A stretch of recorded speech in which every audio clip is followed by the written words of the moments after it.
Alô, Rinaldo, boa noite. Boa tarde, aliás. Aí, creio que é boa tarde ainda, não é? Aqui é boa tarde, Marco. Aí nas Europas já é mais Aqui já tarde, né? é um pouco mais tarde, já são 9. Pessoal, provavelmente muitos já jantaram. Então, cá estamos mais uma vez, não é? Para falar um pouco da constelação familiar, para falar um pouco do amor e dos seus efeitos, não é? Sempre debaixo desta visão sistémica fenomenológica, não é? Que o Bert Hellinger nos deixou. Eu quero-te agradecer mais uma vez por estares comigo por estarmos juntos neste projeto, que é um projeto bonito que nós lançamos e que esperamos que seja útil para muitas pessoas e também permita que nós possamos partilhar este conhecimento também muito assente na experiência de vida de cada um de nós, não é?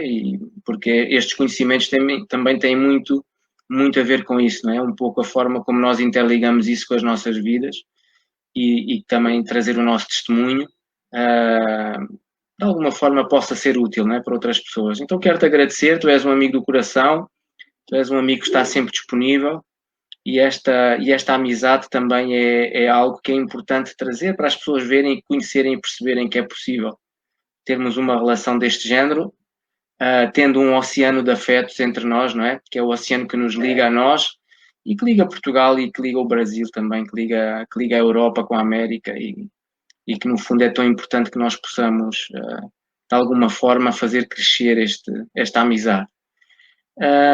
E é isso. Passo a palavra para ti também para falares um pouco e depois então vamos abrir as hostilidades, não é? Começar a falar daquilo que nos traz aqui hoje, agradecendo desde já a todos os que nos possam estar a ver e a ouvir e contamos também com a vossa participação, com as vossas perguntas, alguma questão que tenham, algum comentário que queiram fazer, são muito bem-vindos. Obrigado, Marco, pela acolhida. Rapaz, é uma alegria, viu? A gente poder fazer esses nossos encontros. E ao mesmo tempo, eu me lembro como se fosse hoje, né, Marco? Um ano atrás, nas férias de julho, estava eu em Lisboa, É né, verdade. fazendo o lançamento do meu livro, que tem o teu prefácio. E quem poderia imaginar que alguns meses depois o mundo seria sacudido por tantas novidades, né? Pois é. E tantas coisas difíceis, né? Aqui no Brasil, a gente jamais poderia imaginar que já estamos a mais de 140 mil mortos, pessoas ainda, né, sem perspectivas de uma vida mais normal. Por outro lado, com uma oportunidade maravilhosa da gente estar se ligando de maneira virtual, né? Quando se fala aí desse nosso projeto, eu me lembro, né? E é importante talvez a gente reatualizar. Esse é o terceiro encontro dessa conexão, onde na primeira falamos sobre sentimentos e seus efeitos. Na seguinte, a gente falou sobre consciência e seus efeitos. E agora vamos estar aqui tentando falar sobre amor e seus efeitos.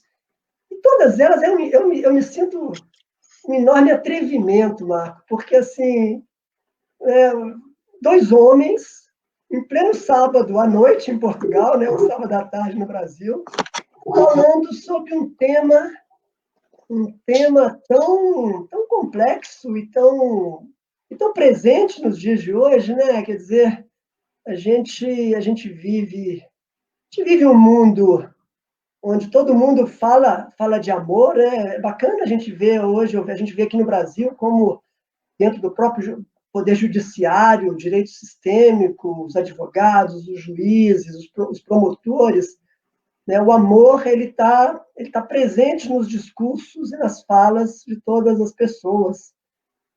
Por outro lado, a gente vive no Brasil em particular, mas eu acho que é um movimento planetário de muita intolerância também, né? De muitos ódios, de muitas raivas.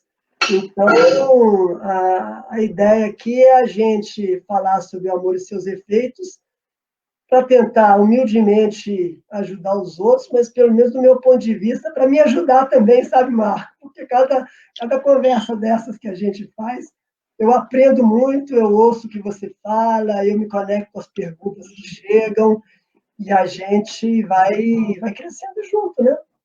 É um prazer enorme estar aqui. Ó, quem está já lá chegando, Fernando Borrego, companheiro aí de caminhada. Já temos aqui o nosso companheiro Fernando, já está a acompanhar-nos e já nos deixou aqui uma mensagem. Muito obrigado, Fernando, já agora. Devolvo a palavra para você, Marco. É só uma introdução aqui, Vamos em frente, vamos não é? enfrentar esse tema Vamos desafiador. enfrentar este tema. Então nós colocamos como tema para hoje falar do amor e dos seus efeitos. E falar também, naturalmente, porque todas estas palestras, estas lives que nós temos feito, que vamos já na terceira, temos feito outras, mas com dentro desta sequência, não é? Da conexão Portugal-Brasil, Brasil-Portugal, não podíamos deixar de falar do trabalho de Bert Hellinger e daquilo que ele nos trouxe, não é? No fundo, o conhecimento com que ele nos brindou, um conhecimento também de uma vida de trabalho, de estudo, um homem muito estudioso, um homem que procurou ele próprio e naturalmente sentir ele próprio no seu corpo, sentir de que forma estes temas o tocavam e dessa forma ele pôde também trazer a sua experiência e um trabalho que é intocável, que é inegável, que é insubstituível, não é? Bert partiu para o mundo espiritual o ano passado, por esta altura, então se tu não te importares, eu gostaria também de dedicar esta modesta conversa que vamos ter hoje, não é? Que no fundo, comparada com aquilo que ele nos deixou, é uma gotinha de água num oceano imenso, não é? E volta a tocar aqui neste oceano de afetos que ele no fundo, para o qual ele teve uma contribuição tão importante. Então, da parte que me diz respeito e de uma forma muito modesta e muito, muito humilde, eu gostaria de dedicar também aquilo que vamos falar hoje à memória dele e que seja muito bom para quem nos esteja a ouvir e que ele possa abençoar este momento. Falar do amor e dos seus efeitos, não é? E nós falamos aqui, talvez começar por esta questão, não é? Qual a relação entre o amor e a consciência? Então, nós às vezes pensamos que o amor é suficiente. O amor, desde que haja amor, desde que ele exista, não é? Eu posso pensar, se eu sinto amor por uma pessoa, isso é suficiente. E esse amor que eu sinto por essa pessoa, eu vou demonstrá-lo e essa pessoa vai certamente retribuir. Vai certamente retribuir esse amor que eu tenho por essa pessoa. Só que nós sabemos que às vezes na prática não é bem assim, não é? Às vezes eu tenho um amor tão grande por alguém e esse amor tão grande por alguém começa dentro da minha casa, não é? Começa dentro da casa dos meus pais, não é? Começa aí, não é? Eu tenho uma lealdade enquanto criança, não é? Eu tenho uma lealdade profundíssima para com os meus pais, não é? E essa lealdade faz com que eu sinta vontade, impulso de fazer, seja o que for por eles. E essa lealdade profunda que eu tenho pelos meus pais, sobretudo na fase inicial da minha vida, uma lealdade pela mãe, não é? Ela leva-me a fazer tudo o que eu possa para ver a minha mãe feliz. E isso, de alguma forma, se essa lealdade... temos aqui a nossa querida Angélica também a assistir. Muito grato, mestra, pela sua mensagem. Aqui está também uma ilustre professora também, uma mulher também muitíssimo importante neste movimento de levar o trabalho de Bert Hellinger para dentro do seu centro de estudos e a partir daí criar aquilo que hoje nós conhecemos como a pedagogia sistémica. Peço desculpa, Reinaldo, por esta introdução. É uma honra para nós termos a Angélica aqui e a sua menção é mais do que oportuna. É verdade. E temos aqui também a Sílvia, também aqui a mandar-nos aqui os votos de uma boa e a felicitar-nos pela iniciativa. Muito grato a todos, desde já. Então, continuando com esta questão do amor e da consciência. Então, eu tenho, começando pela minha própria casa, pela minha família de origem, não é? eu, sendo uma criança e vivendo com os meus pais, eu tenho esta lealdade profunda pelos meus pais e, sobretudo, nos primeiros anos pela mãe. E essa lealdade, ela faz com que eu faça qualquer coisa para ver a minha mãe feliz.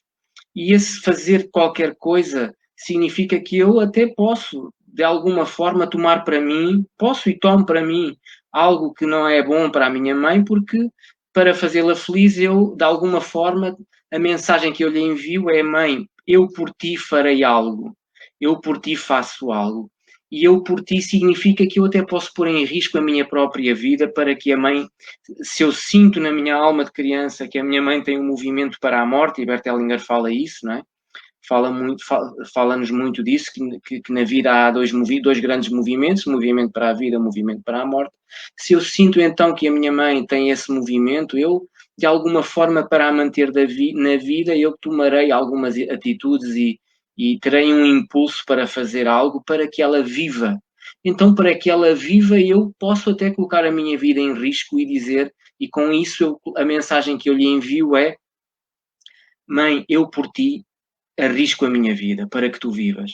Isso pode-se traduzir-se em comportamentos perigosos, até. Enquanto criança, talvez não tanto, mas enquanto criança pequena, isso pode manifestar-se até por via de uma doença, por via de uma patologia qualquer, que aparentemente não tem qualquer sentido de existir, mas que aparece. E de alguma forma essa patologia, essa doença faz com que a minha mãe tenha que virar a sua atenção para mim, e isso de alguma forma é dar-lhe vida. Não é? Eu estou a trazer assim de uma forma muito leve este tema para não entrar assim, em conceitos muito teóricos, mas para trazer para a prática, não é? Então, mas não é fácil falar disto sem falar dos conceitos teóricos, não é? Então nós temos que procurar interligar aqui procurar trazer um sentido prático para estes conceitos teóricos. E de alguma forma esse meu amor pela minha mãe é um amor quê? É um amor cego, não é? É um amor cego em que eu, de alguma forma, me coloco em risco, porque, enquanto criança, sinto que para trazer a minha mãe para a vida preciso de ter este comportamento ou esta atitude. Obrigado, Marco. Em primeiro lugar, eu queria agradecer a sua homenagem humilde, nossa homenagem a praticamente um ano da morte do Hellinger, né? Se você observar, aqui atrás de mim está lá o livro dele, o último livro dele, a bibliografia. Ao lado está uma humilde contribuição minha, que foi o meu livro, que foi escrito muito bebendo na sabedoria da nossa professora e mestra Angélica Olvera, livro Mediações Sistêmicas nas Escolas, que está indo para a sexta edição, está chegando a sexta edição, e então estão todos juntos aqui com a gente, né? Bonita essa homenagem que você fez lá. Eu não me lembrava, mas é verdade, um ano da morte do Bert. Mas vamos falar então, né? Eu acho que amor e consciência é a gente ter de fato uma reflexão sobre o amor e os efeitos do amor, a gente ter consciência sobre os efeitos do amor. E a gente fala do amor, muitas vezes, se remete a quê? Se remete àquela coisa romântica, né?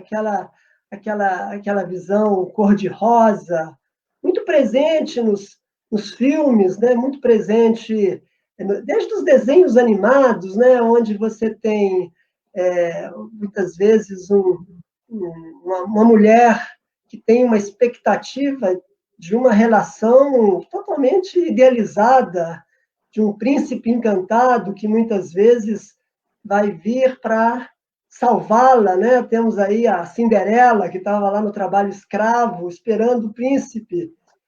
Temos a Bela Adormecida. Você tem ali a cultura, né, de massa, ela espelha um pouco esse olhar de que o amor tem efeitos necessariamente cor-de-rosa, positivos. E é importante a gente ter consciência, e o Bert, através dos seus conceitos, de ampliar a consciência sobre os fenômenos.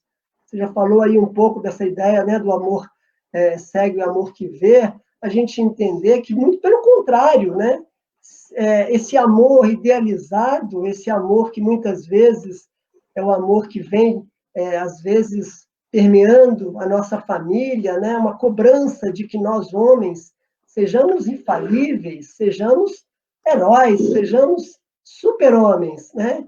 E que as mulheres são princesas que precisam de serem salvas. Então, eu acho que o primeiro ponto é a gente entender que o amor também pode ter consequências e efeitos muito negativos, né? E a gente vê também que, em algumas famílias, você, a partir dessa informação de um amor idealizado, você muitas vezes resolve viver na sua prática o outro extremo, né? Também acontece aquela mulher que se coloca no lugar de heroína e que também vai salvar o seu príncipe, né? Vai ter que dar um beijo naquele sapo para ele virar príncipe, né? E aí, portanto, com base no amor, a gente muitas vezes pode ter efeitos bastante negativos. Então, eu acho que o primeiro ponto que eu gostaria de enfatizar é a gente ter consciência do que, de fato, são os efeitos do amor. Né? Porque a gente, historicamente, se você olhar por milhões de anos, né, em épocas onde se vivia uma enorme escassez de alimento, e que para conseguir o alimento e a sobrevivência minha, da minha família, eu era muitas vezes obrigado a entrar em guerra, eu era obrigado a destruir o outro lado. Então, a gente. E eu também tinha muito medo que o outro lado, que a outra família, que o outro clã entrasse na minha aldeia e me destruísse, roubasse todos os meus mantimentos e estuprasse a minha família e me colocasse como escravo. Então, a gente, muitas vezes, na história da humanidade, a gente olha e o que está por trás da guerra, das guerras? É o amor. Né? É o amor a é uma verdade muitas vezes baseado na religião, muitas vezes baseado no medo, né? Porque muitas das vezes a gente, com medo de que o outro lado possa invadir aqui, a gente vê hoje a campanha americana das eleições, é como se tivesse que enfatizar muito o risco de que houvesse uma invasão da China e que, por isso, você tem que se mobilizar contra o inimigo externo e aí você tem que se preparar para a guerra. Então, é importante a gente fazer uma vinculação de amor e consciência, onde a gente tem a clareza de que, como você falou, e o Bert aprofundou com muita competência, essa perspectiva de que, com base no amor, eu mato, com base no amor, eu vou à guerra. O amor está presente em tudo. Eu diria que o primeiro passo, o primeiro ponto para a gente fazer a reflexão junto é a gente começar a questionar, né, esses modelos culturais desse amor perfeito. Né? E a gente, na nossa última live, falou de consciência e seus efeitos. Né? E o Bert, na sua pesquisa, trouxe esse conceito da má consciência, né? Desse amor onde a gente, por mais que a gente tenha dentro da nossa cultura de um país, da nossa cultura familiar, um pouco não, muito dessa informação cultural de um homem que salva a sua mulher, de uma mulher que é uma princesa que espera seu príncipe, e de um homem que tem que muitas vezes abandonar a sua família para ir para buscar muitas vezes o provimento e os recursos.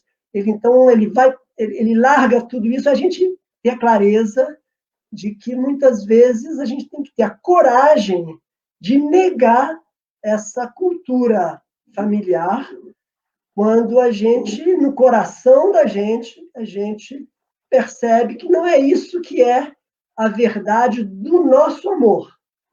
E aí talvez a gente vai ter mais tempo para a gente aprofundar entre as distintas situações, e talvez alguns casos concretos, onde a gente pode falar, explicar melhor as diferenças desse amor cego e desse amor que vê. Eu vou te passar a palavra, Marco, para a gente ir trocando as impressões aqui. Que é o amor às minhas origens, o amor cego às minhas origens, que pode ser trazido para, por exemplo, para uma religião, para um clube de futebol, não é? Hoje em dia, que é um desporto que muita gente segue, tem um clube favorito, e o facto de ter um clube favorito faz com que, quando eu encontro os simpatizantes do clube adversário, eu me sinta, como é que eu dizer, com razão para os insultar ou para os agredir, não é? E isso, o que é que traz? O que é que traz para o nosso dia-a-dia? Será que traz coisas boas? Eu diria que não traz coisas boas. O que é que me leva? Porque é que eu, que sou fã deste clube, me sinto com razão para insultar ou agredir uma pessoa que é fã do clube adversário? O que é que isso, para onde é que isso me leva, não é? Muitas vezes leva-me para lugares e para situações das quais se perdem o controle, se perdemos o controle, e que geram conflitos que trazem consequências terríveis, muitas vezes trágicas, não é? Que levam, e isto, claro, se nós pensarmos isto extrapolado para um país, para uma nação, para duas nações, isto pode levar a guerras e a conflitos, como nós conhecemos e que o Rinaldo mencionou, que quando, passado um tempo, já ninguém sabe porque é que aquilo aconteceu. Passado um tempo já ninguém se lembra qual foi a razão original, não é? Qual foi o motivo original. E às vezes o motivo original são coisas fúteis, não é? Coisas que se nós conseguirmos dar este passo atrás, e ampliar a nossa visão, provavelmente vamos conseguir evitar muitas situações dessas. No entanto, quando já estamos dentro das situações, nada nos impede de, espera, vamos lá parar um pouco, vamos lá dar este passo atrás, vamos lá olhar para isto de outra forma, vamos lá trazer uma consciência diferente, não é? Vamos lá trazer uma inteligência diferente. E vamos lá trazer para aqui um olhar diferente, um olhar que eu posso talvez também fazer aqui uma analogia com este amor que vê, um olhar que vê, porque nós às vezes olhamos para as coisas e não as vemos, não é? E está ali à nossa frente, é evidente, e nós não estamos a ver, não é? Trazer então este olhar que permite ver, esta forma de, este amor que permite ver. E este amor que permite ver é um amor que inclui a tudo e a todos, com todas as nuances, e nós vivemos enfim, pronto, é a minha visão, pelo menos é a minha visão, e eu espero que ela possa ajudar muitas pessoas a mudar alguma coisa também. Nós vivemos num planeta que tem tanta diferença, não é? Que tem tanta diferença, mas que é tão boa essa diferença, não é? Faz-me lembrar, fazer aqui uma analogia, se só houvesse uma marca de automóveis no mundo, que aborrecido seria, não é? Teríamos todos que andar, se calhar, com um automóvel que seria todos da mesma cor, todos com a mesma forma, não é? Todos com o mesmo motor, não é? Então, que aborrecido seria. Então, se nós pensarmos isto, nós temos tanta variedade, temos tanta riqueza neste mundo em que vivemos, que é isso que traz, que é benéfico e que traz alegria e que traz cor à nossa vida, não é? Então, quando nós conseguimos dar este passo atrás e quando conseguimos olhar para o mundo com este olhar de inclusão, de aceitar o outro tal como ele é, não é? E de alguma forma, ter coragem para ir para a má consciência, não é? Que é o conceito da má consciência. O que é má consciência, conforme Bert Hellinger nos brindou com esse conceito, não é? Má consciência, como falava há pouco o Rinaldo, é precisamente eu ter a coragem de olhar para a história da minha família, para as minhas origens e dizer assim, sim, tudo o que vem daqui é bom, tudo o que vem daqui me permitiu chegar a este lugar e a esta posição em que eu estou hoje, mas há algo mais e eu posso incluir algo mais, não é? Então eu não preciso de tratar mal uma pessoa que é fã de um clube diferente do meu, porque ali também há algo de positivo e há algo que eu preciso, e muitas vezes eu estou a perder oportunidades quando eu excluo alguém simplesmente porque tem uma ideia diferente da minha, não é? Então, de alguma forma, este amor que vê é o amor que me permite, é um amor que está um pouco baseado nesta má consciência, não é? Nesta ideia, e que é tão difícil, não é? Como é que por exemplo, se eu vou trazer aqui uma ideia, um exemplo que possa ajudar a perceber, não é? se os meus pais são profundamente católicos, religiosos e vão à missa ao domingo, todos os domingos, e confessam-se e comungam, não é? E eu sou criado neste ambiente e durante o tempo que vivi ali segui as mesmas ideias e fiz o mesmo, mas eu agora, se calhar, conheço uma mulher que é de outra religião e interessa-me. Interessa-me conhecer aquela mulher, não é? Interessa-me, se calhar, e ela, se calhar, sei lá, vamos dizer assim, segue outra ideologia, e agora, como é que eu vou dizer aos meus pais que eu estou interessado numa pessoa que não tem a mesma ideia que eu, não é? E eu, então, no fundo, esta má consciência é o que me permite virar para trás e dizer às minhas origens e, de alguma forma, agradecer aquilo que recebi, mas dizer assim também, mas interessa-me o que está ali, eu vou explorar com bons olhos, com uma boa atitude, aquela opção, aquela oportunidade e vou ver o que é que dali pode ser algo de bom para mim. E o que for algo de bom para mim será algo de bom para nós também. Mas é preciso coragem para tomar uma atitude deste género, porque isto significa virar-me para trás para os meus pais, para as minhas origens e dizer não. Dizer não a uma parte. Este não é um não definido, não é um não, como é que eu dizer, definitivo, quer dizer, final, porque este não, dentro dele, tem muitos sims. E possivelmente esta coragem para fazer algo diferente vai trazer algo de muito bom para nós. Vai também permitir às minhas origens ter um contacto e acesso a algo que não teve até então. E talvez até ver as pessoas com outras ideologias e outras crenças de uma forma mais amorosa, mais inclusiva, e no fundo é disto que se trata, não é? Incluir a todos, respeitando a todos, respeitando a liberdade de cada um de seguir o caminho que entende. Já estiquei aqui muito a corda, Reinaldo, se tu não dizes nada eu vou falando e não te passo a bola. Então, neste momento, vou-te passar a bola para tu dar seguimento. Não, tá certo, Marco. Você traz aí esse enorme desafio de viver no dia a dia da gente o amor que vive. Falando de fora, fica parecendo meio fácil, meio óbvio, né? Poxa, se tem um amor que é cego, eu recuso ele, eu vou para o outro, o amor que inclui, o amor, né? O amor amoroso. Você trouxe um exemplo do futebol. Eu vou trazer um exemplo para mostrar como é difícil a gente, na prática, ter esse amor que inclui, esse olhar mais amplo que você falou. Na política. E o Brasil vive um momento muito particular, onde você tem, né, um presidente eleito democraticamente, eu posso não compartilhar daquilo que ele defende, mas ele foi eleito.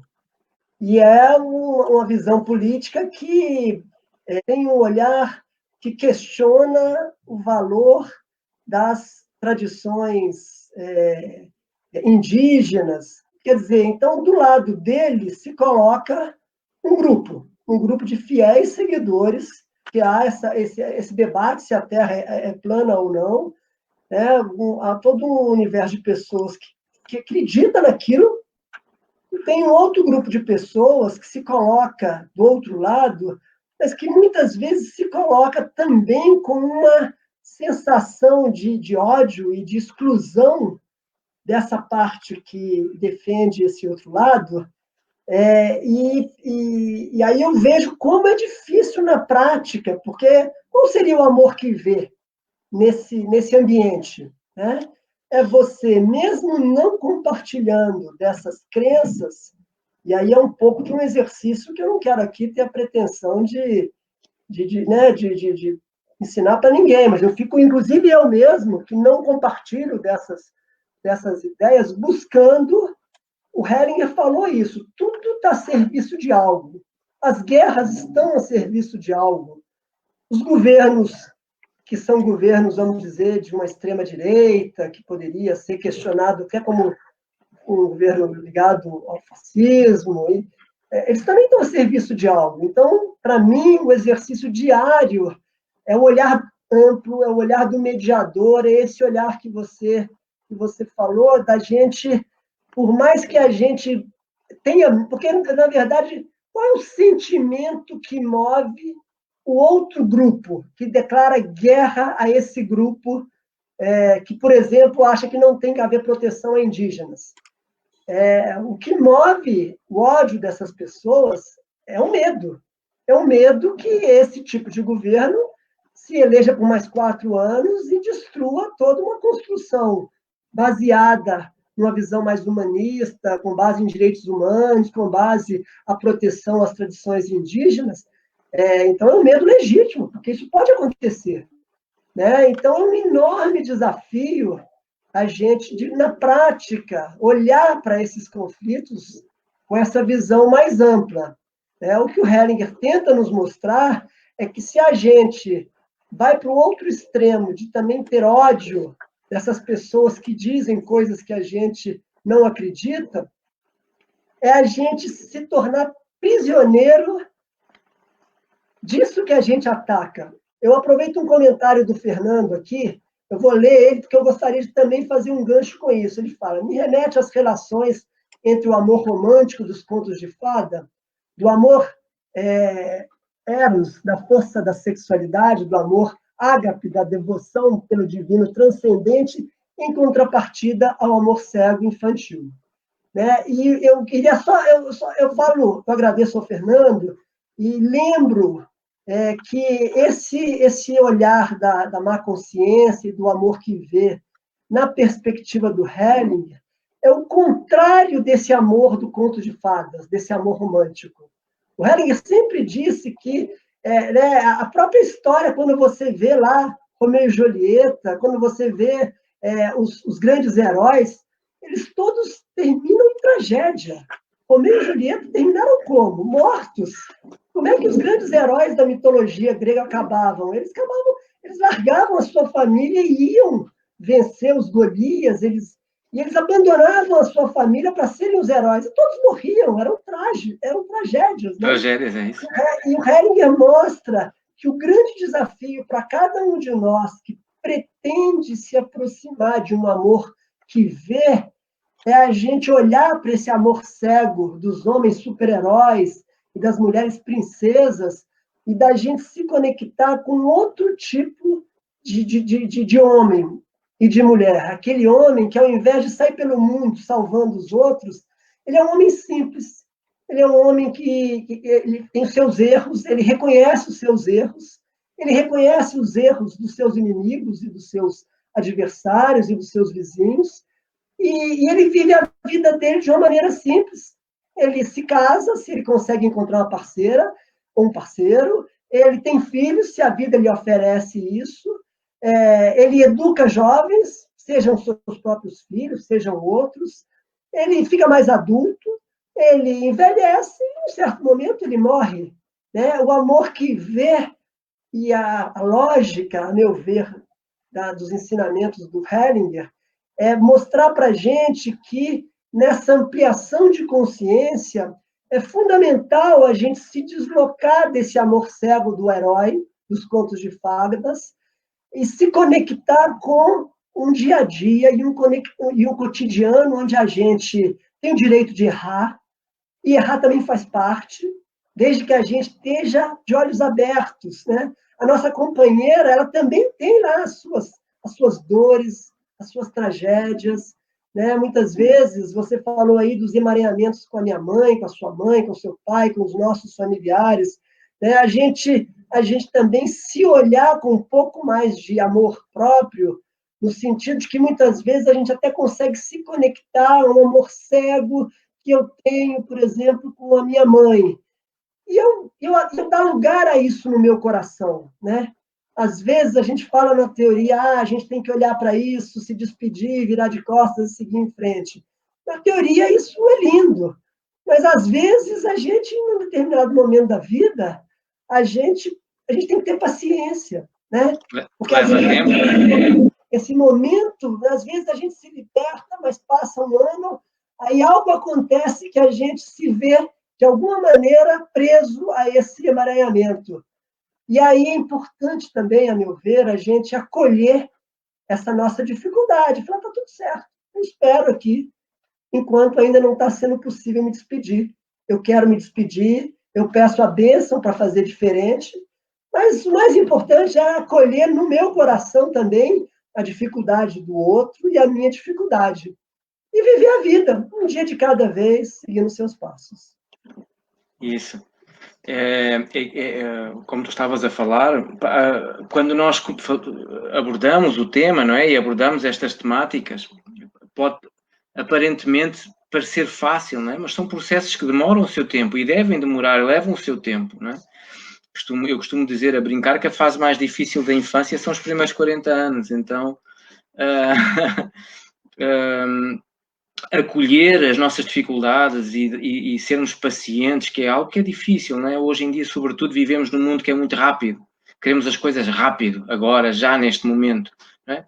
E há muita coisa que se consegue rápido, não é? Eu lembro-me quando eu era mais criança e comecei a estudar na escola primária, havia temas que me interessavam e eu só conseguia ter acesso à informação sobre esses temas quando eu visitava, por exemplo, a casa de um familiar ou de um parente que tivesse uma enciclopédia. Imagina, uma enciclopédia.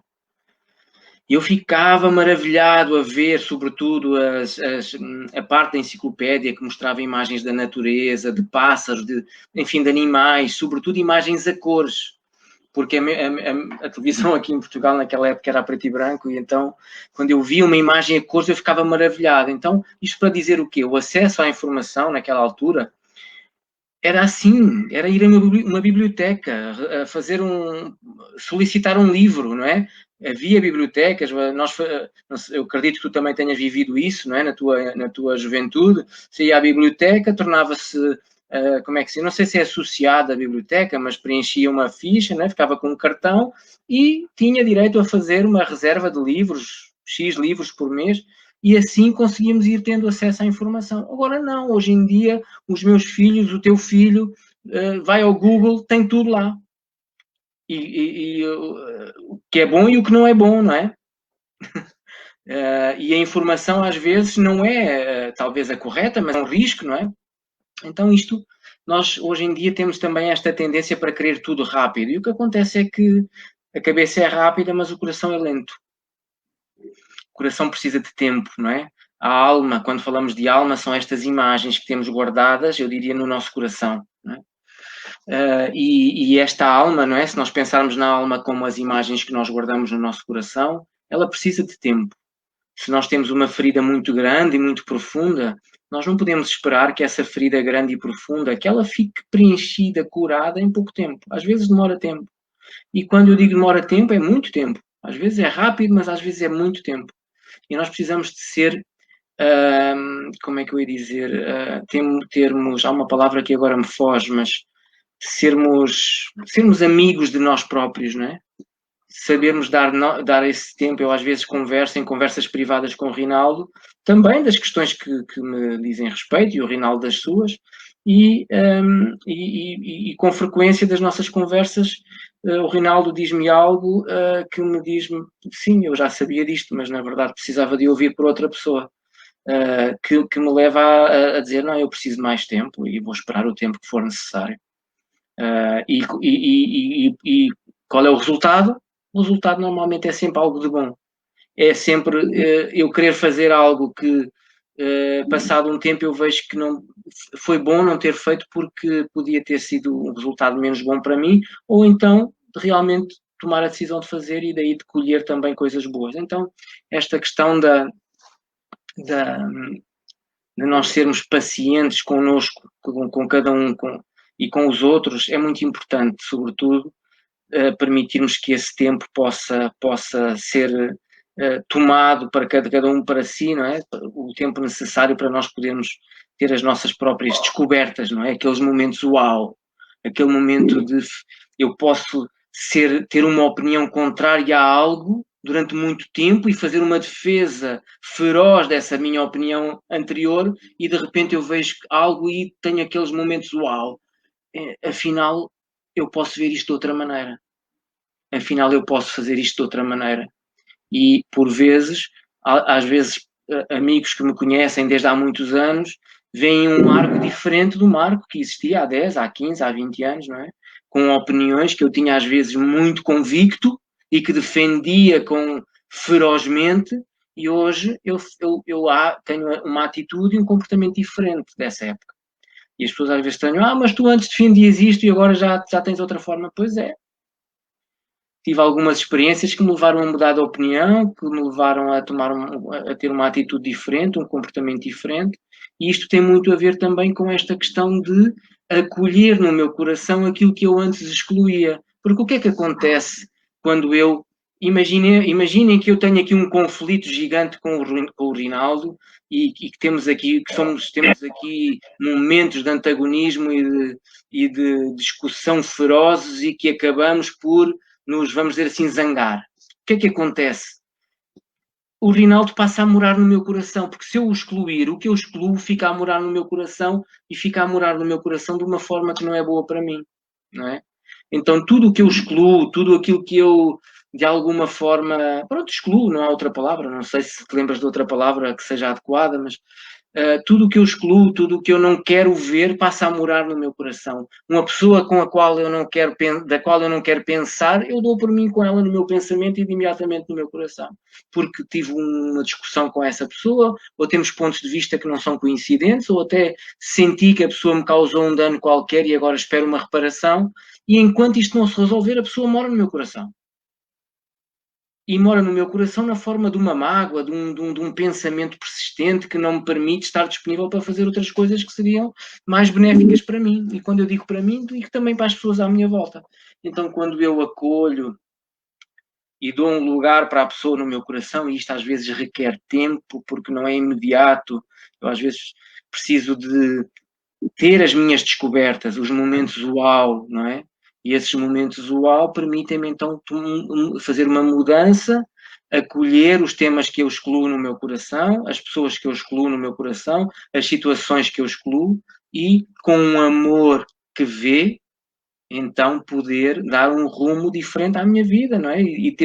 E finalmente olhar para as grandes oportunidades que eu tenho e que de alguma forma eu não estava disponível para olhar para lá porque estava ocupado com exclusões, com discussões, com coisas que, como o Rinaldo já referiu, em determinadas situações, na política, nas questões de guerra. Olha, uma boa pergunta para nós falarmos. Queres abordar esta questão, Rinaldo? O casal namorava, tinha 8 anos quando ele encontrou outra mulher, permanece com as duas. A que escreveu se sente traída.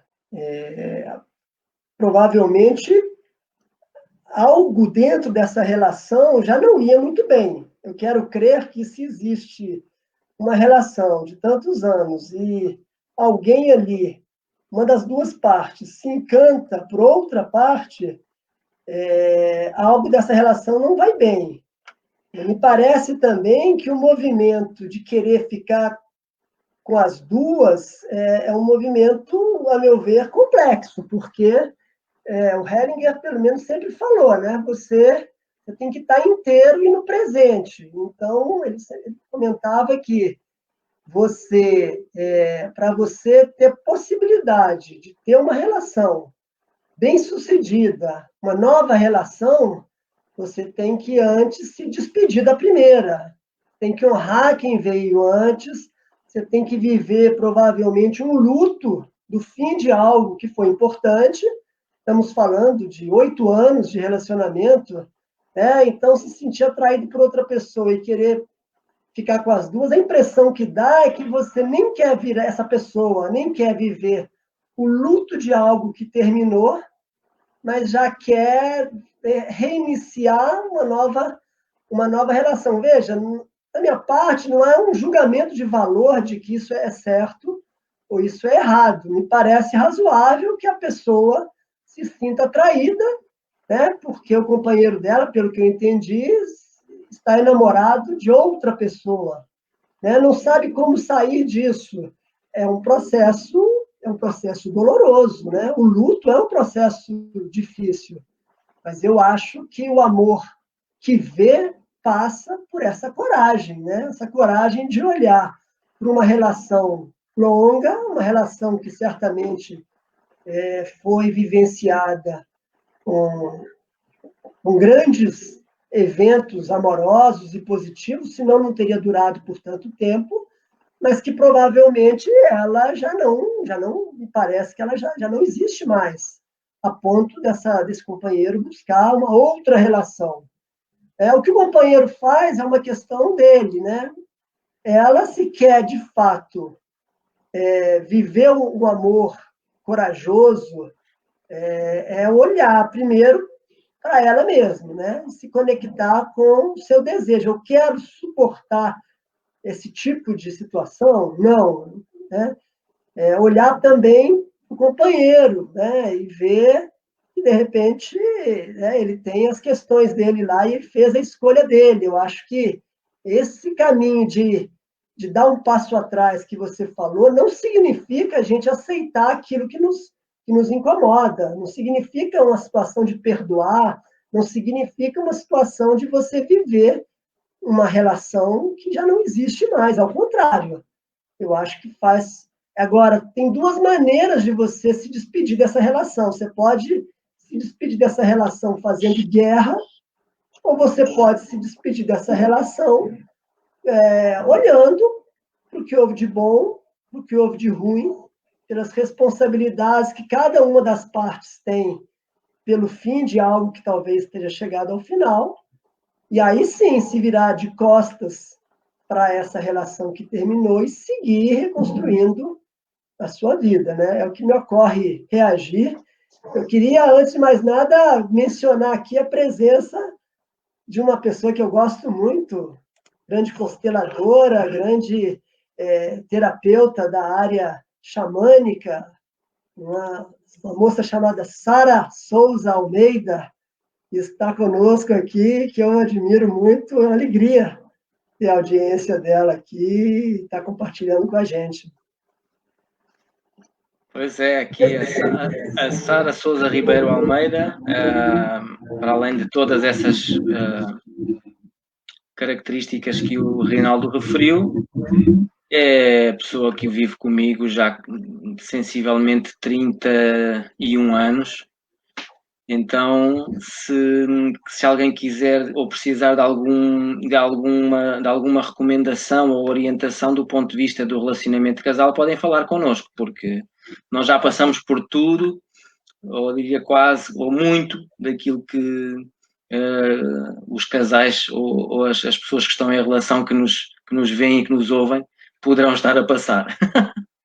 E também agradecer à Sara, que é a mulher da minha vida, né? E digo isso com muito carinho, com muito amor, e espero e desejo que continuemos assim sempre, unidos, sempre.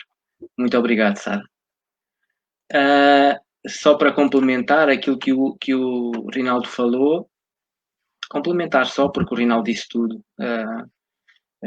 realmente perceber, bem, não é a Lilith, não é? Foi uma pessoa que provavelmente falou com a Lilith, que realmente olhar para dentro de nós próprios e perceber o que é que nós queremos, não é? O que é que uma pessoa numa situação destas quer, pode querer ficar, pode querer sair, aparentemente quer sair, aparentemente quer sair, não é? No fundo, o querer sair é isso, é olhar para a responsabilidade que cada um tem na relação, fazer os devidos agradecimentos, e é claro que isto, como falávamos há pouco, às vezes são processos que levam o seu tempo, não é? Não são coisas de um dia para o outro, são situações que levam o seu tempo, mas realmente se o desejo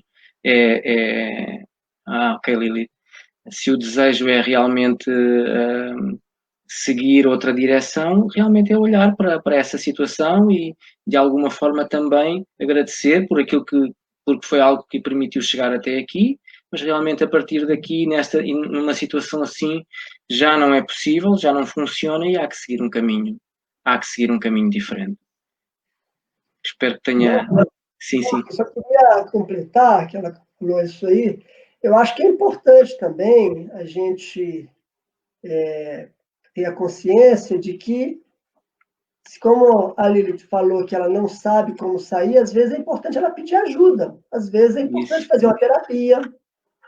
A gente sabe que muitas vezes as relações amorosas, de casamento, são aquilo que o Bert chamava de comunidade de destino, né? Muitas vezes a gente está dentro de uma relação que também pode estar emaranhado ali com uma pessoa e projetando ali, não sei, num pai, projetando ali numa outra mulher que também viveu algo semelhante na experiência assim. sexualidade e que no plano inconsciente, né, nesse inconsciente familiar, essa mulher, essa ancestral, essa avó que possivelmente foi Passou por isso? anos atrás, de alguma forma, excluída, porque, né, não é aceito que o homem dela tenha uma outra companheira.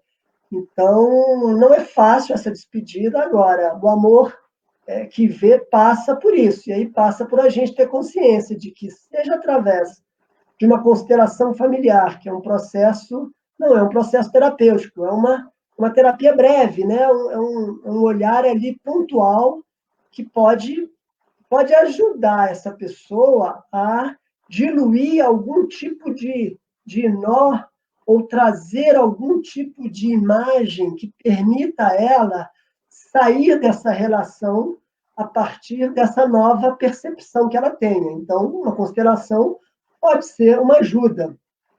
Mas eu também não descarto outras possibilidades, né, de uma terapia, um processo onde ela possa ter uma escuta, pode ter alguém que ouça o que ela tem a dizer, que de alguma forma ajude ela nesse caminho de conhecer de fato o que ela quer para a vida dela e de ajudá-la a reconstruir a vida dela, eventualmente, numa outra relação. Temos aqui uma questão também do nosso companheiro, do Fernando, que gostaria de partilhar um medo profundo, o medo de passar pela vida sem viver a experiência do amor pleno, do amor profundo, e qual um olhar sistémico que poderia seguir. Posso falar um pouco sobre isto também, Reinaldo? Depois tu complementas, acrescentas. O Fernando temos aqui outra questão do Fernando que não está esquecida, Fernando, está aqui guardada para nós falarmos a seguir, que o Fernando nos enviou antes de começarmos a nossa conversa. Eu diria, Fernando, que medo, esse medo, não é? Esse medo profundo, de onde é que virá esse medo, Fernando? Eu diria que olhar para a origem desse medo pode ser uma boa abordagem. Onde é que virá esse medo? Isso pode, e também como o Reinaldo falou há pouco, esse medo por vezes pode estar ligado com um emaranhamento sistémico, não é? O Fernando pergunta qual um olhar sistémico poderia seguir. Pode ser uma opção fazer a abordagem através de uma constelação familiar, porque pode realmente haver um vínculo com um elemento da comunidade de origem, da comunidade de destino, como falou o Rinaldo, e esse medo ser um medo herdado, ser um sentimento adotado, como se costuma dizer, não é? Que é adotado através do emaranhamento sistémico. Realmente perceber se está aí a origem ou não. Porque esse medo provavelmente é aquilo que impede o Fernando de se entregar a uma experiência deste género. E nós sabemos hoje em dia sabemos através da epigenética que às vezes os medos, eles são herdados e a informação fica gravada na informação genética que nós trazemos. E provavelmente isso provoca um bloqueio que impede a pessoa de se entregar a um amor que poderá vir a ser um amor pleno.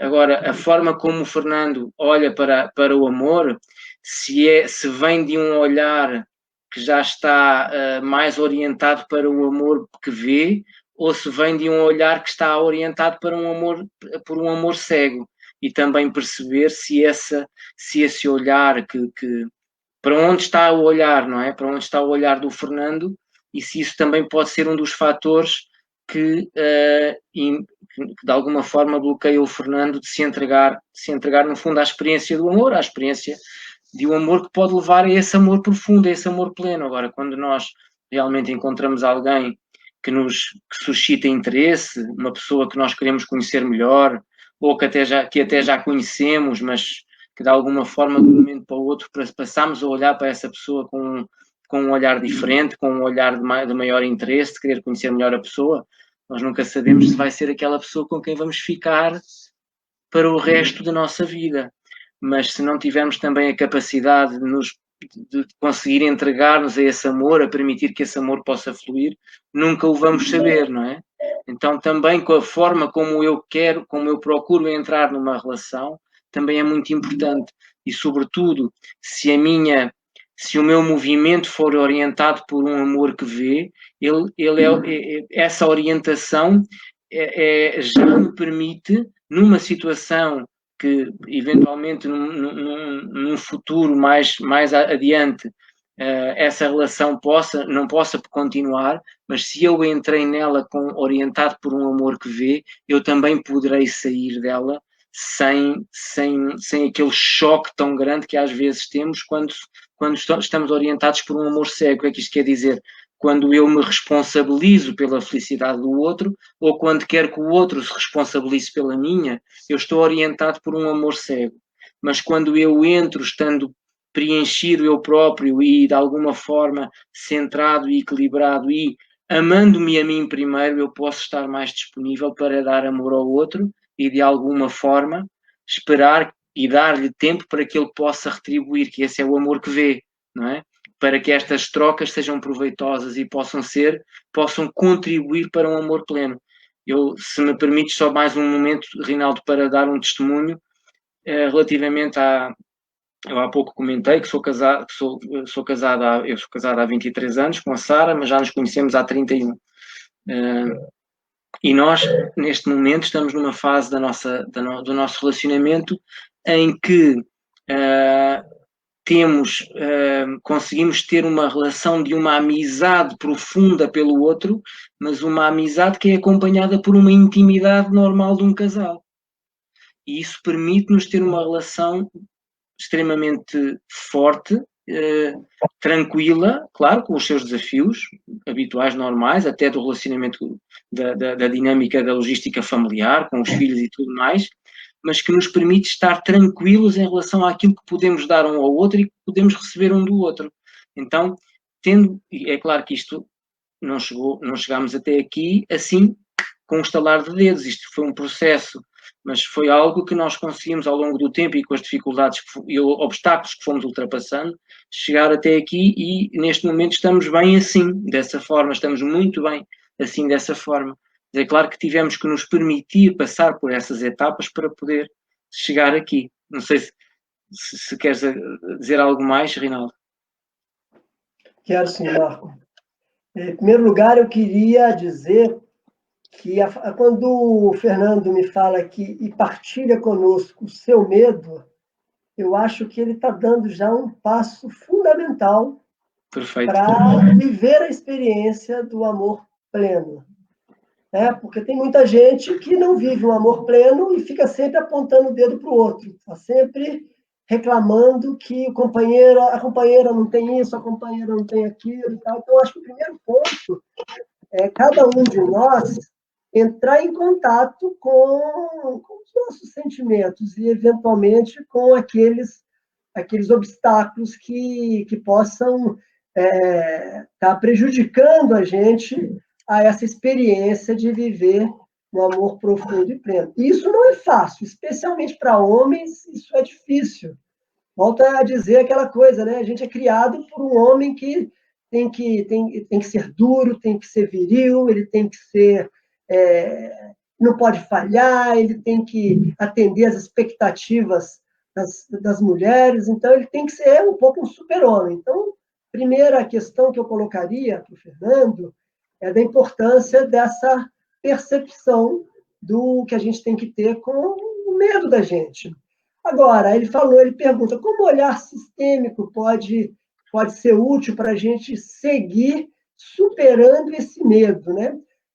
O medo, muitas vezes, o Hellinger lembra nós todos que o medo, assim como a raiva, nós falamos disso na nossa primeira live, né, Marcos? Sentimentos secundários.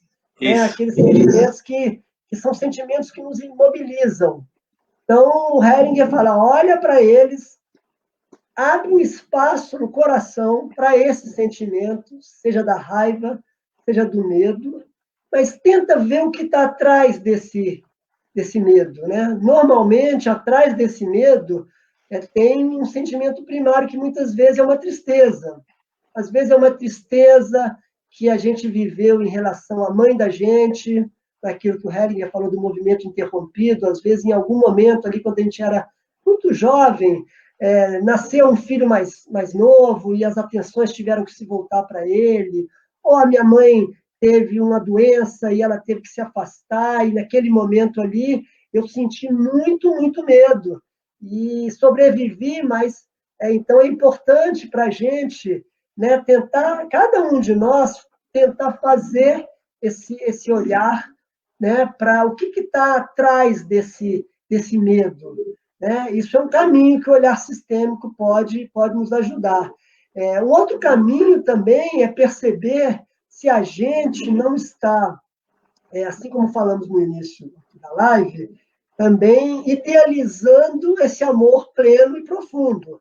A gente é criado um pouco com essa, muitas vezes, o Hellinger também fala do filhinho da mamãe, né? Aquela pessoa que ainda está ali no âmbito, isso é inconsciente, claro, né? Mas a gente está sempre muito exigente com as mulheres, porque a gente, de alguma maneira, sem perceber, a gente ainda está vinculado e buscando nas nossas companheiras uma mulher que ela é perfeita, e isso não existe.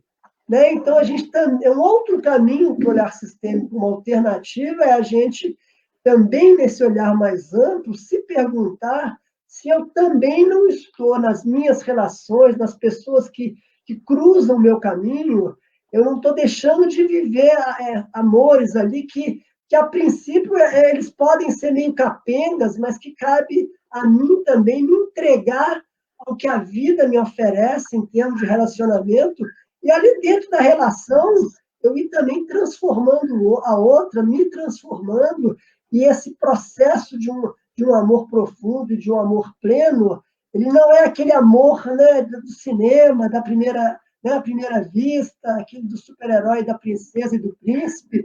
Ele é um amor construído de duas pessoas normais, de duas pessoas simples, com todas as suas dificuldades. E, por fim, eu gostaria de trazer uma terceira possibilidade do olhar sistêmico, muito no âmbito de nós, homens. Né? Isso, para mim, está cada vez mais claro, que se eu quero, de fato, viver uma experiência plena com uma mulher, uma companheira, se eu quero sair desse ambiente da mamãe para ir para a vida como um adulto, com um amor pleno, eu preciso olhar para esse pai, nós homens, para essa ancestralidade masculina, e olhar para ele de uma maneira sem julgamento.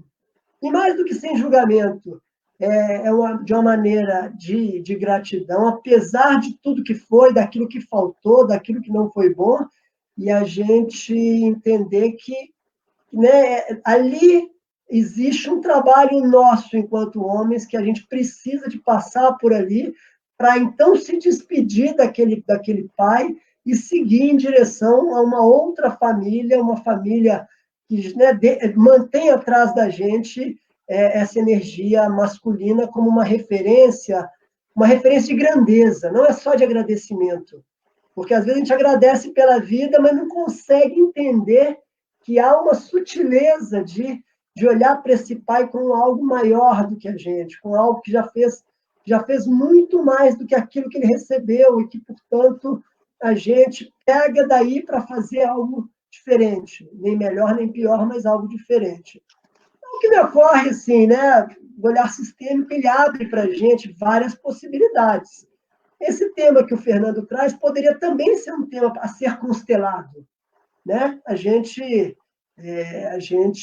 trabalha nesse campo, Sara também é consteladora, você é constelador, eu sou constelador, e várias pessoas se colocam também nesse campo, que muitas vezes a gente quer muito viver esse amor pleno, mas a gente não consegue sair dessa visão limitada. E a constelação, às vezes, quando a gente se coloca fora do campo, e ali tem uma pessoa de fora que nos permite ver uma imagem, e a gente, às vezes, se conecta com algo que permite a gente seguir em direção ao amor pleno, que, no fundo, é o que a natureza quer para cada um de nós. Né? Ela oferece isso todo dia. né? Passa na frente da gente, na padaria, no restaurante, no ambiente de trabalho. A vida, ela oferece essas possibilidades. Agora, não é fácil, né? Então, é um processo de cada um de nós. É isso. O Fernando tinha-nos enviado uma pergunta, né, antes de nós começarmos a live. Nós já estamos já com 1h20, mais ou menos. Talvez vamos aproveitar aqui esta pergunta do Fernando e vamos talvez encaminhando também para o encerramento da nossa live. Então o Fernando, e também tem a ver com a questão que ele colocou, não é? Acabam por estar ligadas as questões. Qual um caminho prático para alcançar o amor adulto, o amor que traz leveza, equilíbrio, plenitude, um amor maduro, onde o medo ou o controle não estejam envolvidos? Eu diria que já abordámos isto, todas estas, ou grande parte destas questões, quer naquilo que eu disse, e sobretudo naquilo que o Rinaldo disse. No fundo, este amor adulto tem muito a ver com esta questão de nós não querer, de nós, de alguma forma, deixarmos esta imagem fantasiosa de como uma relação deve ser, não é? Uma imagem que vem, talvez, daquilo que é a nossa fantasia. De onde é que vem a fantasia? A fantasia, muitas vezes, vem de nós não queremos aceitar a realidade tal como ela é. Às vezes pode parecer duro dizer as coisas assim, mas é isto. E o que é que acontece, por exemplo, uma criança na infância, quando a realidade é demasiado dura ou causa muita dor? Cria uma fantasia. Cria uma fantasia e vive nessa fantasia, porque é mais fácil viver nessa fantasia do que olhar. No fundo, essa fantasia ajuda a aceitar a realidade, não é? E a viver a realidade tal como ela se nos apresenta. E esse é, na minha opinião, um primeiro passo que pode dar para começar, então, a alcançar aquilo que poderá ser o amor, vou dizer assim, possível. O amor possível, muitas vezes, é o que mais nos preenche, né? Porque é aquele que é real, é aquele que, como o Rinaldo falou, se apresenta a todos nós todos os dias, né? As oportunidades que se nos apresentam todos os dias. Então, aí sim nós podemos,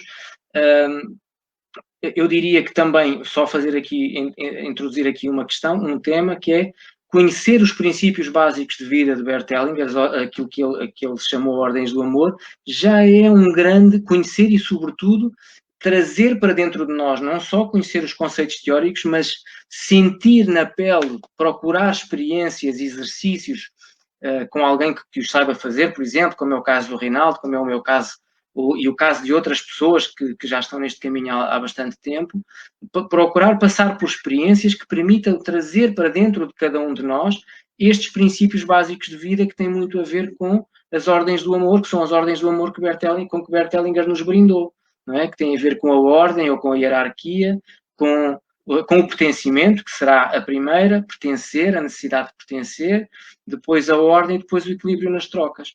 Como é que eu posso traduzir isto para a minha vida real e para um relacionamento, não é? Que é precisamente aquilo que me permite trazer equilíbrio, leveza, plenitude a uma relação. É eu saber que eu pertenço a um sistema, que a pessoa, a minha companheira, o meu companheiro, pertence a um sistema. Quando eu falo aqui de sistema, é um sistema familiar. Quando nos juntamos, quando nos encontramos, criamos um novo sistema, e deste novo sistema, se tivermos filhos, que será o fruto desta união, então teremos um novo núcleo, um novo sistema familiar. E para eu poder ter uma relação plena com a pessoa que me acompanha, eu preciso de dar um pouco e esperar que a pessoa me retribua, não é? E dar, sobretudo, mais do que esperar, é dar a oportunidade para que a pessoa possa retribuir.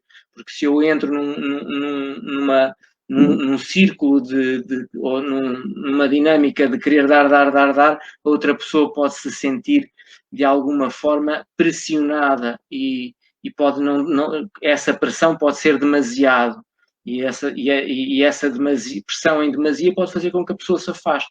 E isto é uma abordagem muito assim superficial, porque isto é algo muito mais profundo do que isto, não é? Mas só com a vivência e só com ter o conhecimento e sobretudo, e ter interiorizado estes princípios e podermos de alguma forma aplicar esses princípios nas nossas relações, é que nós podemos cada vez, passinho a passinho, caminhar para um amor adulto, um amor leve, um amor equilibrado e um amor pleno, não é? Quando o Fernando nos diz assim, um amor maduro onde o medo ou o controle não estejam envolvidos, é isso mesmo. De onde é que vem o medo e o controle? Não vem do adulto. O adulto não tem, um adulto maduro, não tem medo nem necessita de controle. De onde é que vêm estas necessidades do medo e do controle? Vêm das experiências da nossa infância e da nossa juventude, onde nós passamos por situações em que sentimos muito medo. Até o exemplo que o Reinaldo deu foi perfeito, não é? Uma situação que nos leva a sentir muito medo, e eu, quando me torno adulto, o que é que faço? Transformo a minha vida e o mundo à minha volta de tal maneira que eu consigo controlar tudo. Tenho controle sobre todas as situações. Só que o que é que acontece? A vida, ela é perfeita para criar situações em que nós perdemos o controle. Ou, sei lá, de um momento para o outro, imagino, vai no carro, tem um acidente, ou cai na rua e quebra um braço ou um pé, não é? Ou de repente perde o emprego e de repente a sensação de controle que eu tinha desaparece, deixei de controlar. E mais uma vez eu vou viver internamente as experiências do passado que me levaram a sentir a necessidade de precisar de controlar tudo à minha volta. E vou contar aqui um segredo ao Fernando e a todos os que nos estão a ouvir. Nós não conseguimos controlar nada, isso é uma fantasia. É bom nós sermos organizados, organizar a nossa vida, a logística, tudo isso, mas é bom nós também termos uma boa margem de manobra para as situações, para as incertezas do dia a dia, que são constantes, não é? São constantes, de repente está um. Eu agora lembrei-me de uma coisa engraçada, porque é aqui da logística familiar. Agora, aqui em Portugal está há bom tempo, não é? E então, na véspera, no dia anterior, eu ou a Sara, os nossos filhos, pegam no telemóvel, no celular, não é? Como se diz no Brasil, e vamos ver qual é a previsão meteorológica para o dia seguinte, para ver se dá para ir à praia ou para fazer alguma coisa assim desse género. Não é? E às vezes a previsão meteorológica, ela engana muito, porque agora eu olho aqui para a previsão para amanhã e diz que o céu vai estar limpo, vão estar 30 graus, e às vezes o que é que acontece? Nós ficamos confiantes que vai estar um dia bom para fazer aquilo que queremos e de repente de manhã acordamos e está tudo diferente. O céu está nublado, parece que vai chover, não é? Então, também darmos um bom espaço e estarmos preparados para as questões, para as incertezas que a vida nos traz. Tá, Fernando? Espero que tenha sido útil. Temos aqui um comentário, deixa só ver este comentário aqui da... é a Manuela que nos acompanha também com muita frequência. Muito obrigado, Manuela. A Manuela é uma amiga querida aqui de Portugal. Estamos de vez em quando juntos, quando há atividades e eventos aqui desta área e conversamos também com frequência. E a Manuela faz aqui um comentário que faz muito sentido, que é viver o amor com tudo o que uma vida comum tem, sem expectativas. É isso, no fundo. Acaba por ser uma boa frase de encerramento da nossa live. Eu queria falar um pouquinho, Marco. Posso? Força. Queria saudar a Manuela também. Muito bom ver os comentários, tanto daí de Portugal quanto aqui do Brasil, né? Esse oceano de afetos que nos une. Mas eu vou fazer uma provocação, tanto para a Manuela quanto para o Fernando. A Manuela fala que é viver o amor sem expectativas. E o Fernando fala de um amor maduro, sem medos e controles. Eu diria que isso é lindo na teoria, mas na prática o negócio tem um probleminha. Complica. Aqui no Brasil, o pessoal brincava assim que o técnico da seleção brasileira falava: nós vamos fazer isso, vamos fazer aquilo, vamos fazer um gol na Rússia. Aí o Garrincha falou assim: mas você combinou com os russos tudo isso? O que eu quero dizer com isso, gente? É claro que eu compreendo quando a Manuela fala né, de um amor sem expectativas, o Heringer falava isso, e o Fernando, quando ele fala, né, de uma relação adulta sem medo e sem controles, mas eu acho que o primeiro passo desse processo, com os pés no chão, de verdade, é a gente dar lugar também para aquilo que não é bom. Sabe assim, quando a gente se vê com medo, quando a gente está numa relação e percebe que a gente está chateado porque o companheiro ou a companheira está tendo uma atitude ali que a gente não gosta, que a gente gostaria que fosse diferente, que a gente espera que fosse diferente, né? Acho que o primeiro passo a gente também é abrir espaço para isso, né? Porque esse é o primeiro passo. É claro que é meio óbvio isso, mas porque me parece que é importante enfatizar isso, né? A gente também, quando a gente abre espaço para essa forma da gente sentir aqueles sentimentos que nos imobilizam, a gente também passa a ser menos exigente conosco, e isso que é o mais importante, a gente também consegue olhar para o outro e ver que ele também pode ter o direito de ter expectativas com a gente num determinado momento, né? O importante, me parece, é a gente ter consciência. Para mim, o caminho é o da consciência. Eu ter consciência do meu medo, eu ter consciência dos meus controles, eu ter consciência daquelas horas onde eu estou tendo uma expectativa, e eu respirar fundo, e aí, né, remetendo ao que você falou, Marco, né, eu dar esse passo atrás e eu tentar ampliar o meu olhar para sair desse lugar, que é um lugar, muitas vezes, da criança, e ir para um lugar que me permita ter uma ação. Né? Não uma ação idealizada, mas uma ação assim, nesse momento aqui, hoje que eu estou com medo, que eu tenho que fazer, né? Se eu estou aqui com uma companheira aqui nessa relação e ela me xinga por alguma coisa que eu fiz, eu antes de reagir, eu acolho um pouco, né? Isso que ela está me dizendo, que talvez eu também tinha uma expectativa que ela me compreendesse melhor, e aí antes de reagir, eu acolho o meu sentimento também de ter essa expectativa, e nós vamos falar sobre isso.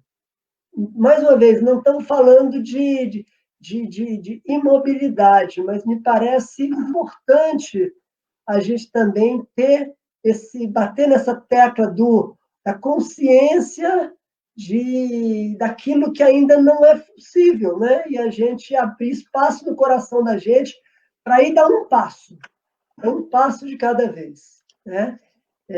Queria agradecer mais uma vez aí você, aos que participaram conosco, mais ainda aos que nos provocaram aí com as suas perguntas, porque a gente é aí que a gente também se coloca, é aí que a gente aprende, aí que a gente se entrega, né? Porque uma coisa é eu responder as perguntas que eu trouxe de casa, outra coisa é eu responder de bate-pronto uma pergunta que a companheira Lilibet, né, colocou aí, e a gente reagir a partir do que nos vem.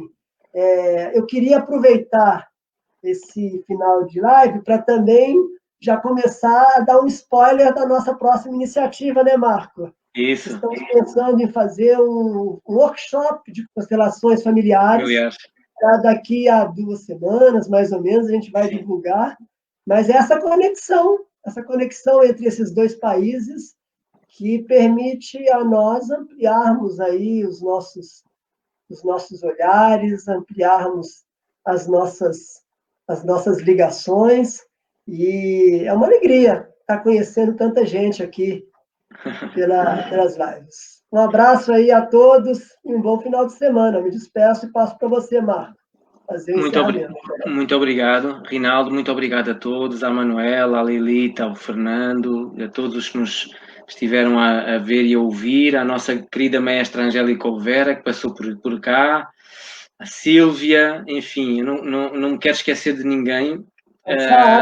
A Sara, agradecer muito, porque também a vossa presença e as questões que nos colocam enriquecem muito a conversa, porque nós, claro, quando preparamos algo assim, pensamos em algumas perguntas, algumas coisas que possam ser úteis, procuramos trazer uma parte mais teórica, outra mais prática, interligar as duas coisas, não é? Para não ser só conceitos, porque os conceitos, Bert Hellinger, ele gostava de ser visto como um filósofo, não é? Ele gostava, sobretudo nos últimos anos de vida, ele falava muito que era um filósofo, e trouxe-nos estes conceitos, mas são todos conceitos muito práticos, muito baseados na biologia e na realidade, não é? Então, agradecer muito a todos por terem estado presentes, agradecer profundamente do fundo do meu coração ao Rinaldo, que é um amigo, irmão, e esta nossa ligação e este projeto tem-me dado muita alegria, muito prazer, e é sempre, quando estamos a pensar em algo e quando estou a preparar as coisas para fazermos, traz vida. E então Bert Hellinger falava disso, não é? Nos dois grandes movimentos, e este é sem dúvida um movimento para a vida. E vai seguir. Muito obrigado. Temos aqui um último comentário da Manuela. Dos dois Marco e Rinaldo Almeidas. Obrigado, Manuela. Somos primos. Somos primos. É isso. Então, Rinaldo, grande abraço. Vemo-nos em breve. Então, daqui a um dia ou dois já vamos lançar o nosso flyer da próxima atividade. E fiquem atentos, vai ser bom, vai ser muito bom. Um grande abraço, até breve. Tchau, tchau. Tchau, gente. Tchau, Marco.